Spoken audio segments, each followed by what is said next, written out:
Greetings, programmers. We're ready to start programming some of these steps to compute the day of the week. So I need to get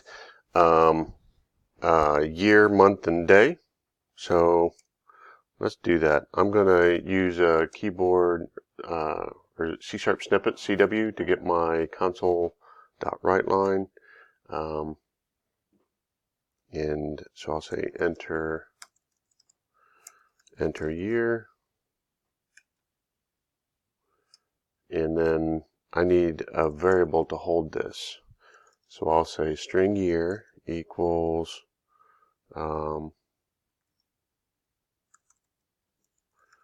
console.readline, and then console, use my shortcut again.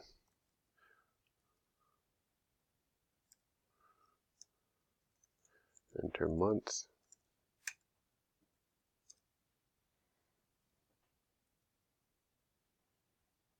Actually, I can shortcut this and do some copying and pasting. So I'll say month here, and then day. So this will be day, month, and I got an extra one here. All right, so I have year, month, and day. I'm collecting all that input. So that looks like it might be the end of my input section. But let's go ahead and write some output. Console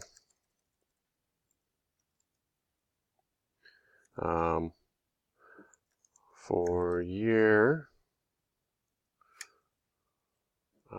0, month 1, and day 2.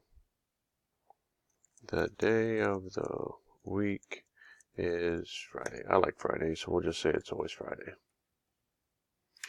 And then I need to put in my variables. So that will be year, month, and day. So let's go ahead and run this. I'm going to do Control F5.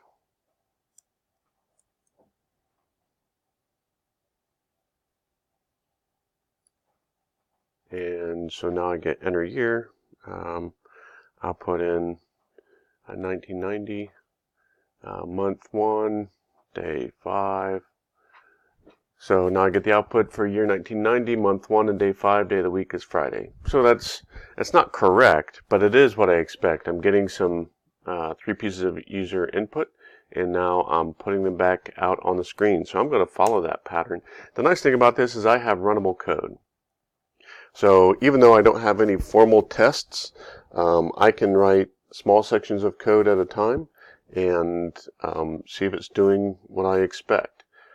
If I want to do a calculation, I have these steps here: decrease a month number by 2. So I'm going to need to get a month. So I'm going to convert this input, and I'm going to get an int month, which will be convert.int32, and let's pass in month. And just for debugging purposes in here, right before we do the output, I'll do just some testing code. I need to remove this before I'm done, but I want to see what the month is.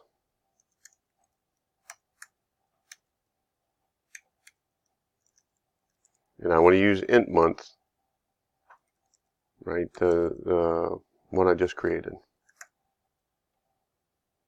So again, Control F5. So year 1999, month 1, day 5, testing month 1. Okay, so that conversion worked just fine. And now I can continue to use that, knowing that that kind of approach is going to work. And I'm going to follow that all along here, where I write a little bit of code and I test it out to make sure that I have I'm getting what I expect. And if you want to pause the video going along here so that you can make your predictions as to what should happen when I run the program, I think that will help you quite a bit also. Let's pick this up and get our first step written in the next video.